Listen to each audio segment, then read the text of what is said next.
캐나다에서는 들개떼들이 자주 출몰해 인명피해가 있다는 소식을 자주 들으셨을 겁니다.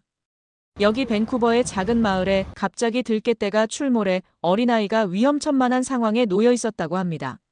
작은 아이는 이 위기를 어떻게 모면할 수 있을까요? 이곳에서 무슨 일이 일어났는지 오늘의 이야기 시작하겠습니다. 안녕하세요. 저는 밴쿠버 근교의 작은 마을에서 제빵사로 일하고 있는 한나 밀러입니다. 10년 전 독일 함부르크에서 이곳으로 이주해 왔어요. 오랜 가족 전통인 제빵 기술을 이어받아 이곳에서 작은 베이커리를 운영하고 있답니다. 우리 가족의 이야기를 들려드리기 전에 제 곁에서 잠든 진돗개 하늘이를 바라보며 그날의 일들을 떠올려 봅니다. 우리 가족의 일상은 평화로웠지만 늘 작은 걱정거리가 있었어요. 12살인 제 딸 소피는 태어날 때부터 시각장애가 있었거든요. 캐나다의 포용적인 교육 시스템 덕분에 소피는 일반 학교에 다니며 훌륭한 지원을 받고 있어요. 학교에는 점자 도서관이 있고 특수교육 보조교사도 항상 곁에서 도와주죠. 소피는 밝고 긍정적인 아이예요. 점자를 읽는 속도는 반에서 제일 빠르고 음악을 특히 좋아해서 피아노를 연주할 때면 천재적인 재능을 보여요.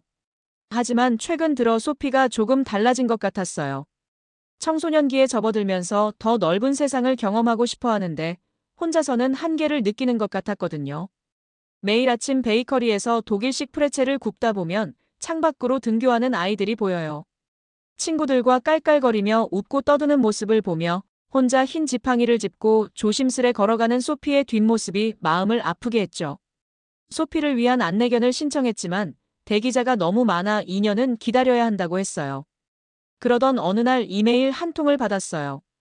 제가 후원하고 있는 국제동물보호단체에서 온 소식이었죠. 한국의 한 산골 마을에서 발견된 진돗개 이야기였어요. 주인을 잃고 마을을 떠돌던 이 강아지가 특이하게도 동네 시각장애인 할아버지의 길 안내를 자발적으로 도왔다는 거예요. 마을 사람들이 이 똑똑한 강아지를 보호소에 맡겼고 지금은 새로운 가족을 찾고 있다고 했습니다.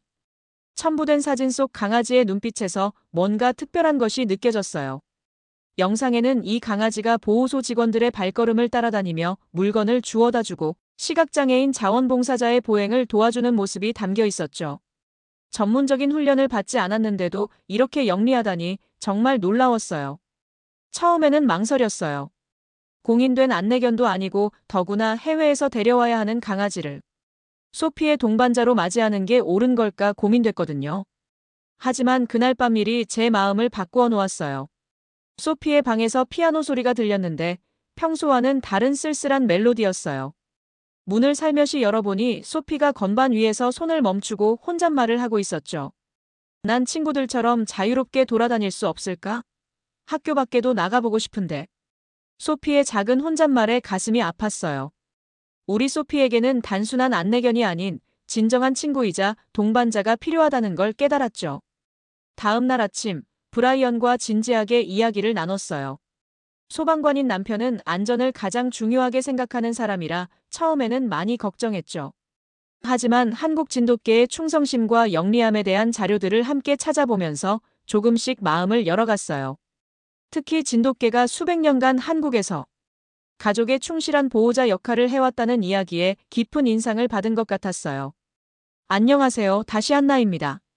오늘은 우리 가족에게 특별한 천사가 도착한 그날의 이야기를 들려드릴게요. 캐나다의 차가운 겨울 아침, 밴쿠버 국제공항은 평소보다 더 분주했어요. 인천발 항공기가 착륙한다는 안내방송이 흘러나왔을 때 제 심장은 마치 처음 소피를 안았던 날처럼 쿵쾅거렸답니다. 브라이언은 오늘만큼은 소방서에 양해를 구하고 늦게 출근하기로 했어요. 하늘이를 데려오는 건 우리 가족에게 정말 중요한 순간이니까요. 소피는 평소보다 일찍 일어나 가장 예쁜 원피스를 입겠다고 고집을 부렸죠. 엄마, 하늘이가 저를 볼 순 없겠지만 처음 만나는 날인데 예쁘게 보이고 싶어요. 소피의 순수한 마음이 느껴지는 말에 저도 모르게 미소 지었어요. 마침내 하늘이가 든 캐리어가 도착했을 때 공항 직원들도 모두 관심을 보였어요. 특히 동물 검역소 직원은 진돗개를 처음 본다며 하늘이의 우아한 모습에 감탄했죠. 캐리어 문을 열자 예상보다는 작지만 늠름한 강아지가 조용히 밖을 살폈어요. 한국의 시골 마을에서 구조됐을 때보다 훨씬 건강해 보였어요. 그런데 정말 놀라운 일이 일어났어요.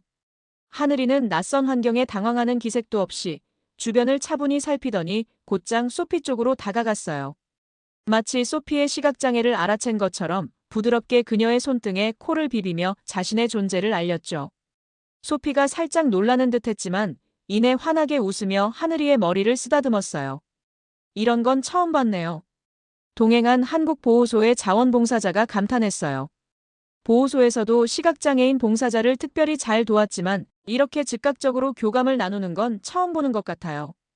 브라이언도 깊은 인상을 받은 듯 고개를 끄덕였죠. 집으로 가는 차 안에서도 하늘이의 특별한 면모가 계속 드러났어요. 좌석 벨트를 매는 소피의 손길이 어색하자 하늘이가 벨트를 물어 살짝 당겨주는 게 아니겠어요? 브라이언이 백미러로 그 모습을 보고는 놀라서 차를 갓길에 잠시 세울 정도였어요. 마치 수년간 훈련받은 안내견 같아요. 브라이언의 말에 저도 동의할 수밖에 없었죠. 집에 도착해서는 소피가 직접 하늘이에게 집안을 소개해주고 싶어 했어요. 평소 조심스럽게 다니던 소피가 하늘이와 함께라면 좀 더 자신감 있게 움직일 수 있을 것 같다고 했거든요.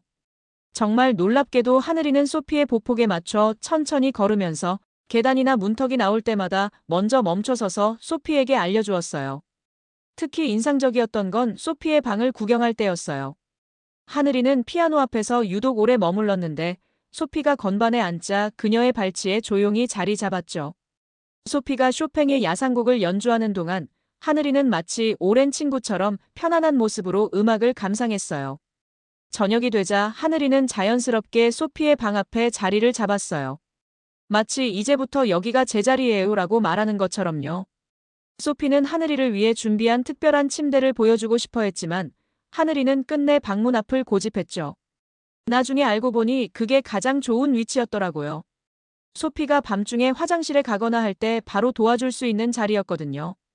그날 밤 소피의 방에서 들려오는 웃음소리를 들으며 저는 확신했어요. 하늘이는 단순한 반려견이 아닌 소피의 눈이 되어줄 특별한 동반자가 될 거라고요. 하늘이가 우리 가족이 된 지 한 달이었습니다. 하늘이는 마치 오래전부터 우리 가족이었던 것처럼 자연스럽게 일상에 스며들었답니다. 아침이면 브라이언이 출근하기 전 하늘이는 소방서 근처까지 그를 배웅하는 것으로 하루를 시작해요. 처음에는 그저 산책 겸 따라 나섰는데 이제는 브라이언이 24시간 근무를 서는 날이면 평소보다 더 오래 배웅하고 돌아온답니다. 남편은 장난스럽게 하늘이가 자신보다 소피와 저를 더 잘 지켜줄 거라고 말하곤 해요. 소피의 등굣길도 완전히 달라졌어요. 예전에는 제가 매일 차로 데려다 주었는데 이제는 하늘이와 함께 걸어가는 걸 고집해요. 하늘이는 횡단보도에서 신호등이 초록불로 바뀌는 걸 정확하게 알려주고 인도의 장애물도 완벽하게 피해갑니다. 학교 선생님들도 하늘이의 영리함에 놀라워하시더라고요. 얼마 전에는 소피가 신이 나서 하늘이가 도서관 가는 길도 알려줬다고 이야기했어요. 원래 소피는 도서관에 가려면 특수교육 보조 선생님의 도움이 필요했는데 하늘이는 단 2번 만에 그 경로를 외워버렸대요. 심지어 점자 도서를 고르는 동안 소피 곁에서 책장도 짚어주었다고 하네요. 특히 놀라웠던 건 하늘이가 소피의 감정 변화를 읽는 능력이었어요. 수학 시험을 앞두고 불안해하던 날 하늘이는 평소와 달리 소피의 책상 옆에서 한시도 떨어지지 않았죠. 가끔 고개를 들어 소피의 손을 하사주기도 하고 노트북 점자 키보드를 치는 소피의 손가락이 긴장으로 굳어 있을 때면 부드럽게 코를 비비며 긴장을 풀어주었어요. 학교 친구들과의 관계도 달라졌답니다. 전에는 시각장애 때문에 단체 활동에 잘 끼지 못했는데 이제는 하늘이가 있어 체육 시간에도 적극적으로 참여할 수 있게 됐어요. 피구를 할 때면 하늘이가 공이 날아오는 방향을 알려주어서 소피도 피하거나 받을 수 있게 되었죠. 반 친구들은 하늘이가 심판 역할까지 한다며 즐거워했어요. 제 베이커리에서도 하늘이는 없어서는 안 될 존재가 되었어요. 아침 일찍 빵을 굽기 시작하면 하늘이는 주방 한켠에서 조용히 저를 지켜봐요. 특이한 건 타이머가 울리기 직전에 먼저 알려준다는 거예요. 덕분에 단 한 번도 빵을 태우지 않게 되었죠. 손님들도 하늘이를 무척 좋아하시는데 특히 어린 손님들은 하늘이에게 인사하기 위해 일부러 들르기도 한답니다. 가장 큰 변화는 아마도 저녁 시간일 거예요. 브라이언이 야간 근무가 있는 날이면 전에는 집이 조용하고 쓸쓸했는데 이제는 하늘이 덕분에 활기가 넘쳐요. 소피가 피아노를 연주하면 하늘이는 늘 곁에서 감상하는 가장 충실한 관객이 되어주죠. 재미있는 건 클래식곡을 연주할 때와 재즈를 연주할 때 하늘이의 반응이 다르다는 거예요. 클래식에는 조용히 눈을 감고 듣다가도 재즈가 시작되면 꼬리를 흔들며 리듬을 타기도 한답니다. 어제는 정말 특별한 일이 있었어요. 소피가 학교에서 처음으로 피아노 독주회를 하게 된 거예요. 공연장에 동물은 출입 금지였지만 하늘이의 특별한 능력을 아는 선생님들이 예외를 허락해 주셨죠.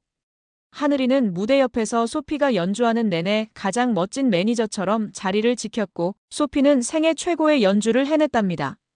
한 달이라는 시간 동안 하늘이는 우리에게 단순한 반려견 이상의 존재가 되었어요. 소피의 눈이 되어주는 것은 물론 우리 가족 모두의 수호천사가 되어준 것 같아요. 매일 밤 잠들기 전 소피는 하늘이가 와서 자신의 세상이 더 넓어졌다고 말하곤 했어요. 그 말을 들을 때마다 저는 하늘이를 우리 가족으로 맞이한 결정이 얼마나 특별한 선물이 되었는지 실감하죠. 하늘이가 우리와 함께한 지 2달째 접어들 무렵 예상치 못한 일들이 시작되었답니다.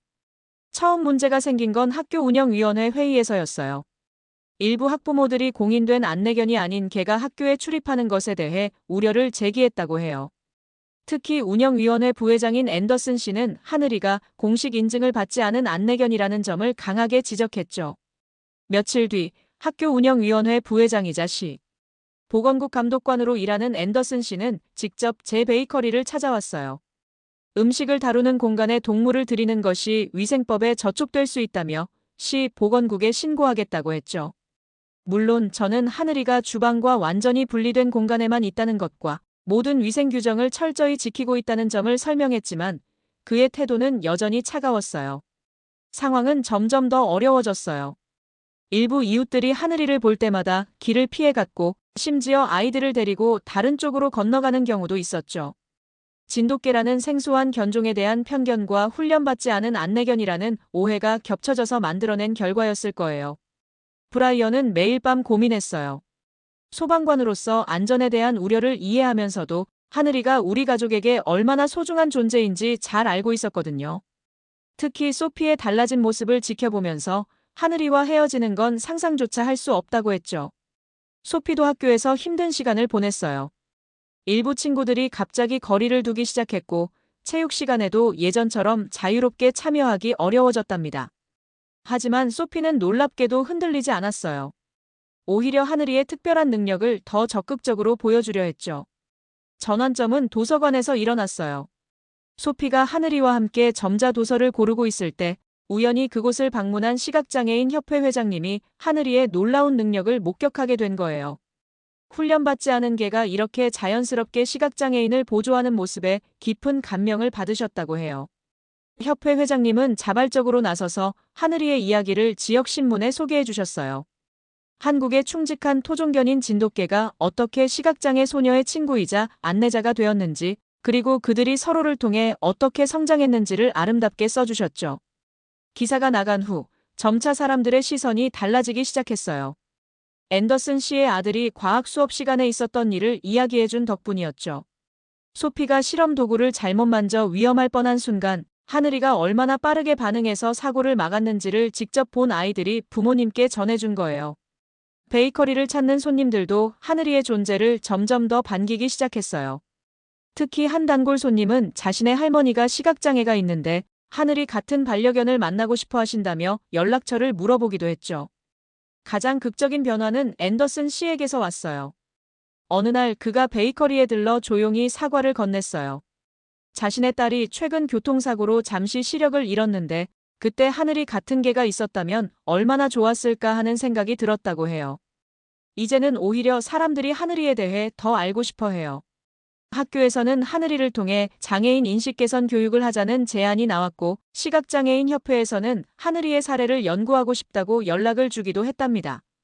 1월의 마지막 주 밴쿠버의 하늘에서는 깊은 밤까지 눈이 내렸어요. 그날 아침 브라이언은 폭설로 인한 비상근무 때문에 소방서에 일찍 출근했어요. 소피는 늘 그랬듯 하늘이와 함께 등교를 준비했죠. 폭설 때문에 걱정되어 제가 차로 데려다 주겠다고 했지만 소피는 하늘이가 있어 괜찮다며 웃었어요. 하지만 그날 오후 학교에서 연락이 왔어요. 갑작스러운 정전으로 수업을 일찍 마친다는 거였죠. 제가 베이커리를 잠시 비울 수 없는 상황이라 소피는 하늘이와 함께 먼저 집으로 향했어요. 공원 근처를 지날 때였어요. 하늘이가 갑자기 걸음을 멈추고 귀를 세웠다고 해요. 평소와 다른 하늘이의 긴장된 모습에 소피도 불안해졌죠. 그때 덤불 사이에서 두 마리의 커다란 개가 나타났어요. 최근 폭설로 먹이를 찾지 못한 들개들이었나 봐요. 하늘이는 즉시 소피 앞을 가로막고 자세를 낮췄어요. 들개들은 천천히 다가왔지만 하늘이는 한 걸음도 물러서지 않았죠.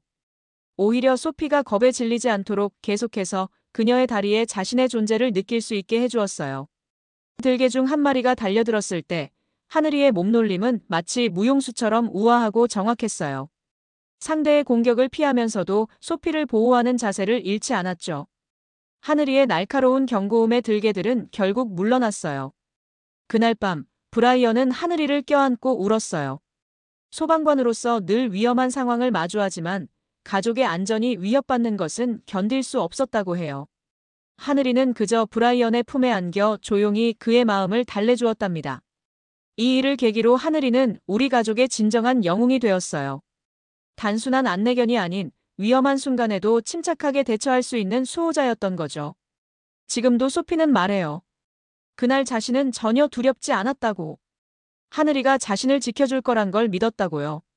하늘이가 보여준 용기는 우리 마을에 큰 변화를 가져왔어요. 들개 사건 소식은 순식간에 퍼졌고 사람들의 시선도 달라지기 시작했답니다. 가장 먼저 변화를 보인 건 앤더슨 씨였어요.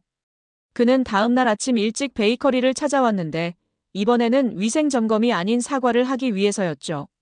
최근 시 보건국에서 실제 들개 출몰 신고가 늘어나 걱정이었다며 하늘이 같은 용감한 개가 있어 다행이라고 했어요. 그리고 조용히 덧붙였죠. 자신의 딸도 시각장애가 있는 친구가 있는데 하늘이 이야기를 들려주고 싶다고요. 학교의 분위기도 완전히 바뀌었어요. 교장 선생님은 아침 조회 시간에 하늘이의 용기를 이야기하며 진정한 우정과 희생에 대해 말씀하셨죠. 아이들은 이제 쉬는 시간마다 소피에게 하늘이 이야기를 들려달라고 조르고 하늘이의 사진을 찍어 SNS에 올리며 자랑스러워해요. 시각장애인 협회에서도 연락이 왔어요. 하늘이처럼 타고난 안내 능력을 가진 개들을 발굴하고 훈련하는 새로운 프로그램을 만들고 싶다고 했죠. 특히 진돗개의 충성심과 지능에 큰 관심을 보이며 하늘이를 연구하고 싶어 했어요. 브라이언의 소방서 동료들도 하늘이를 보러 베이커리에 자주 들러요. 재난 현장에서 사람을 구하는 그들에게도 하늘이의 용기는 특별하게 다가왔나 봐요. 심지어 소방서의 마스코트로 하늘이를 그려넣자는 의견도 나왔다고 해요. 지역 신문에서는 하늘이를 위대한 시민이라고 표현했어요. 하늘이의 용기 있는 행동 이후 우리의 일상은 더욱 풍요로워졌어요. 소피의 음악 선생님이 특별한 제안을 해주셨어요. 시각장애 아동을 위한 음악교실을 열면 어떻겠냐고요. 하늘이가 있으니 아이들이 더 안전하게 레슨을 받을 수 있을 거라고 하셨죠. 소피는 이제 매주 토요일마다 3명의 시각장애 친구들과 함께 피아노를 연주해요. 하늘이는 늘 피아노 옆에 앉아 아이들을 지켜보고 필요할 때면 악보를 물어다 주기도 한답니다. 브라이언의 소방서에서는 재난 대비 교육에 하늘이를 참여시키기로 했어요. 하늘이가 위험한 상황에서 보여준 침착함이 교육 자료로 훌륭하다고 판단했대요. 이제 매달 한 번씩 초등학생들이 소방서를 방문해 하늘이와 함께 안전 교육을 받아요. 아이들은 하늘이가 어떻게 위험 상황을 감지하고 대처했는지 배우면서 자연스럽게 장애인 친구들에 대한 이해도 늘었답니다. 제 베이커리도 변했어요. 시각장애인 고객들을 위한 특별한 공간을 마련했거든요. 하늘이는 그들의 길잡이가 되어주고 저는 빵을 고를 때 향과 촉감을 자세히 설명해드려요. 매주 화요일 아침에는 시각장애인 모임이 열리는데 하늘이 덕분에 이곳이 그들의 편안한 사랑방이 되었어요. 소피에게 생긴 가장 큰 변화는 자신감이에요. 학교 방송반에서 하늘이와 함께 장애인식 개선 프로그램을 진행하게 되었거든요. 시각장애인으로서 자신의 경험을 이야기하고 하늘이와 함께하며 얼마나 많은 것들을 할 수 있게 되었는지 들려주고 있어요. 매주 일요일 아침이면 우리 가족은 하늘이와 함께 공원을 산책해요. 브라이언이 24시간 근무가 없는 날이면 꼭 함께하죠. 그곳에서 만나는 이웃들은 이제 하늘이를 보며 미소 짓고 소피에게 먼저 인사를 건네요. 작은 강아지 한 마리가 우리 마을에 가져온 변화가 이렇게 크답니다. 하늘이가 우리 가족에게 온 지 어느덧 1년이 되어가요. 창밖에는 또다시 하얀 눈이 내리고 있네요. 오늘 아침 소피는 학교에서 특별한 발표를 했어요. 진돗개의 역사와 하늘이를 통해 배운 교훈에 대해 이야기했다고 해요. 발표가 끝난 후 아이들의 박수 소리가 복도 끝까지 울렸다고 선생님이 전해주셨어요. 소피는 이제 자신의 시각장애를 부끄러워하지 않아요. 오히려 하늘이와 함께하며 다른 이들에게 희망을 전하는 일에 자부심을 느낀답니다. 브라이언도 많이 달라졌어요. 소방서에서도 이제는 하늘이가 없으면 서운해할 정도예요. 지난주에는 소방서 캘린더 표지 모델로 하늘이가 선정되었답니다. 빨간 소방모를 쓴 하늘이의 당당한 모습이 우리 마을 곳곳에 걸릴 거예요. 우리 베이커리는 이제 단순한 빵집이 아닌 작은 커뮤니티 공간이 되었어요. 시각장애인들의 모임은 물론 장애인 가족들의 이야기도 나누는 곳이 되었죠. 매주 토요일이면 하늘이를 만나러 오는 아이들로 가게가 북적인답니다. 얼마 전 시각장애인 협회에서 하늘이에게 특별상을 수여했어요. 공식 안내견은 아니지만 타고난 재능과 충성심으로 새로운 가능성을 보여줬다며요. 하늘이는 평소처럼 담담한 모습이었지만 소피의 손을 잡고 시상대에 올랐을 때는 모두가 울컥했답니다. 우리 가족에게 하늘이는 단순한 반려견이 아니에요. 소피의 눈이 되어주는 것은 물론 브라이언의 자부심이자 제 삶의 희망이 되었죠. 그리고 이제는 우리 마을 전체의 자랑이 되었고요. 매일 밤 잠들기 전 소피의 방에서는 피아노 소리가 들려와요. 하늘이는 늘 그 자리에서 소피의 연주를 듣고 있죠. 그리고 저는 이런 생각을 해요. 진정한 영웅은 거창한 일을 하는 게 아니라 누군가의 일상을 더 풍요롭게 만드는 존재가 아닐까 하고요. 눈 내리는 창밖을 바라보며 하늘이의 머리를 쓰다듬어 봅니다. 한국의 작은 시골 마을에서 시작된 하늘이의 여정이 이곳 밴쿠버에서 우리 모두에게 특별한 선물이 되었네요. 하늘이는 우리에게 사랑과 용기, 그리고 희망이 되어 주었답니다. 오늘 사연은 여기까지입니다. 진돗개만큼 영리하고 용맹한 개가 또 있을까 싶습니다. 한국을 알려주는 하늘이에게 감사하네요. 사연이 마음에 드셨다면 좋아요와 구독 부탁드립니다. 시청해주셔서 감사합니다.